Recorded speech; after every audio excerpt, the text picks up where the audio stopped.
सुप्रभात बच्चों, मैं संजय कुमार दुबे, हिंदी शिक्षक, आप सबको आज नेताजी का चश्मा पाठ पढ़ाने जा रहा हूँ। नेताजी का चश्मा हिंदी की एक प्रसिद्ध कहानी है जिसके लेखक स्वयं प्रकाश जी हैं। इस पाठ में स्वयं प्रकाश जी ने नेताजी के जीवन और उनके कार्यों के द्वारा हमारे देश की युवा पीढ़ी को यह बताना चाहते हैं कि देश प्रेम एक बहुत बड़ी चीज़ होती है। देश प्रेम और राष्ट्रीयता की भावना को विकसित करना इस पाठ का मूल उद्देश्य है। इसमें रास्ते के चौराहे पर पत्थर की एक नेताजी की मूर्ति बनी हुई है, जिस मूर्ति पर चश्मा नहीं लगा हुआ है। उसको कैप्टन चश्मा वाला नाम का एक व्यक्ति जो चश्मा बेचता है घूम घूम करके फेरी वाला, वह चश्मा देखा और हर रोज़ बदलता रहता है। हालदार साहब ऑफिस के काम से हर 15 दिन पर ऑफिस जाते थे, जिससे बाजार से होकर जाते समय चौराहे पर वह नेताजी की मूर्ति देखते हैं। हर रोज़ नेताजी की मूर्ति का चश्मा बदला जाता है। इस बात को देखकर वो आश्चर्यचकित होते हैं और एक दिन वो एक पान वाले के पास जाते हैं।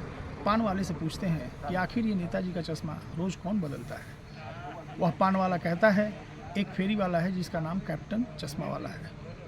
इस नाम को सुनते ही हालदार साहब के मन में ये भाव आया कि कैप्टन जरूर फौज, आज़ाद हिंद फौज का कोई सिपाही होगा, लेकिन बाद में पता चलता है कि वह एक लंगड़ा है।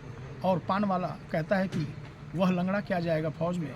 इस बात को सुनकर हालदार साहब बहुत ही दुखी होते हैं कि हमारे देश के नौजवान जो देश के स्वतंत्रता सेनानियों की रक्षा करते हैं, उसके प्रति लोगों के मन में कैसी भावना है। दूसरी, जब उन्हें पता चलता है कि कैप्टन चश्मा वाला लंगड़ा है और फेरी वाला, तो उसके प्रति उनके दिल में बड़ी श्रद्धा उत्पन्न होती है और वह उनसे मिलते हैं। फिर 15 दिनों के बाद जब वो आते हैं तो पता चलता है कि वह मारा गया। कौन? कैप्टन चश्मा वाला। इस बात को सुनने के पश्चात हालदार साहब के मन में ये भावना आती है कि अब कैप्टन चश्मा वाला मारा गया, नेताजी की मूर्ति का चश्मा कौन बदलेगा। वो हताश और निराश हो जाते हैं और ऑफिस के काम से जब फिर 15 दिन के बाद लौटते हैं तो वह यह निश्चित करते हैं कि मैं अब मूर्ति की तरफ देखूंगा नहीं। क्यों? क्योंकि उनका चश्मा नहीं होगा, क्योंकि कैप्टन मारा गया है। लेकिन जैसे ही आगे जाते हैं और अचानक से उनकी आंख जो है उस मूर्ति पर पड़ती है और मूर्ति पर पड़ते ही देखते हैं सरकंडे का एक चश्मा नेताजी की मूर्ति पर लगा हुआ है। वह ड्राइवर को कहते हैं जल्द से जल्द गाड़ी रोको। गाड़ी रोका और वो उतर करके आए और उसके बाद मूर्ति के ऊपर जाकर सरकंडे का चश्मा देखते हैं और फिर वह मुड़कर पान वाले के पास जाते हैं।